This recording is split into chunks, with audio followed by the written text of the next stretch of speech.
At approximately 7:50 p.m. on Tuesday, November 5th, a Monroe County Sheriff's Office deputy attempted to make a traffic stop for speeding on I-75 South near mile marker 181, which is just north of the way station. The vehicle was a 213 Lincoln sedan. It did not stop, and the deputy started a pursuit.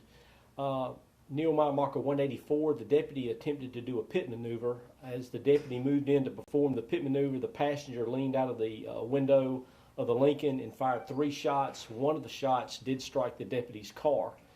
The deputy backed off. Obviously, he could not try the pit maneuver again because of the gunfire. He backed off. The chase continued till the driver exited into the rest area, which is around mile marker 179 in Monroe County. He exited into the rest area too fast to handle the curve. He lost control, struck some trees. Immediately after the vehicle stopped, 2 people exited the vehicle, and both subjects went in different directions. Upon a search of the vehicle, while deputies were searching for the suspects, investigators discovered 5.1 ounces of suspected methamphetamine, 1.3 ounces of suspected cocaine, multiple sized bags that would be used to package said drugs for sale, a black scale, and 1 handgun. With the assistance of the following agencies, which were the Forsyth Police Department, the Bibb County Sheriff's Office, the Georgia State Patrol, the Butts County Sheriff's Office, the U.S. Marshals Service, and the Georgia Bureau of Investigation, the driver of the vehicle was captured near Pea Ridge Road and U.S. Highway 41 at approximately 12:30 a.m. With a second gun actually in his possession. The driver was identified as Eugene Coral Wilson, who had an address of Covington, Georgia. Wilson is going to be charged, or has been charged, with aggravated assault on a peace officer, fleeing and attempting to elude an officer, driving without a driver's license, reckless driving, obviously, speeding, violation of Georgia Controlled Substances Act, and possession of drug-related objects.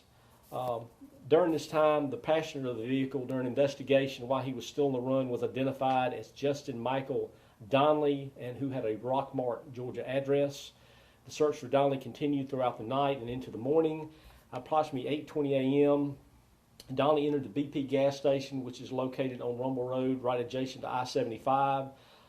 The clerk attempted to stop Donnelly. However, Donnelly took off on foot, actually tried to wave down a vehicle, stood in front of the lady's vehicle.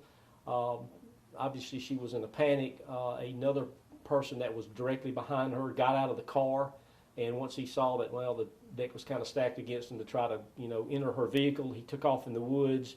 The gentleman had already called 911 as well as the gas station attendant, so a deputy was there within probably 10 seconds of him running into the woods, and he caught him within 5 seconds of him fleeing into the woods. And, of course, he was identified as Justin Michael Donnelly. And Donnelly's going to be charged with aggravated assault on a police officer, possession of a firearm in the commission of a felony, possession of a firearm by a convicted felon, violation of the Georgia Controlled Substances Act, and possession of drug-related objects. And both individuals are currently being held here at the Monroe County Jail. Sheriff, this is just another example of there's no such thing as a routine traffic stop. This really could have ended up differently for your deputy. Correct. It could have ended a lot worse. Obviously, fired 3 times, and it could have ended folks traveling on the interstate. Bad for them. I mean, this guy had no, he didn't care who he was shooting at. Obviously, he wanted to hit us, but if the bullet went past us and hit somebody else, I really don't think he cared. And then just the fact that this store clerk was so alert. If you could just talk about that. I know oftentimes you ask for the public's help, but this is one example where it really made a difference. Yes. Well, any time somebody flees and we know they're on foot and probably have left the area, we try to use social media to get their picture out there if we can, and just alert the public. Hey, be on the lookout for this guy. And of course, deputies stopped by the BP gas station that night, told them what we were looking for. We also told. There's a new facility called Five Below, a distribution center. We told their staff what we were looking for. We told the Gresco, which is a utility company, what we were looking for. So everybody in the area knew what we were looking for. And of course, it was not hard to figure this guy out. Everybody's seen his picture. It wasn't like he was camouflaged well. And it was just great that he saw him, instantly recognized him, and called us. If you could talk a bit about the operation. I know it carried overnight, and it sounds like you all put a pretty wide net out for this guy. It sounds like you really didn't have anywhere to go. He really didn't, but what concerned us was the car was registered to a lady in Pennsylvania. So at that point, you don't know if these people are from out of state. They don't know where they're going. So we actually had the sheriff's office in Pennsylvania track down the owner of the car. They were able to tell us that the car belonged to her niece. We sent the DeKalb County Police Department to her last known address in DeKalb County, found out either she wasn't there or wasn't answering the door, got her phone number, attempted to make contact with her, and from there it just spiraled to identifying the people that were in the car. So a lot of good police work overnight. Yes, I think so, yes. Will the owner of the vehicle then, will she be in trouble at all? At this point, that's still under investigation. She does need to be interviewed.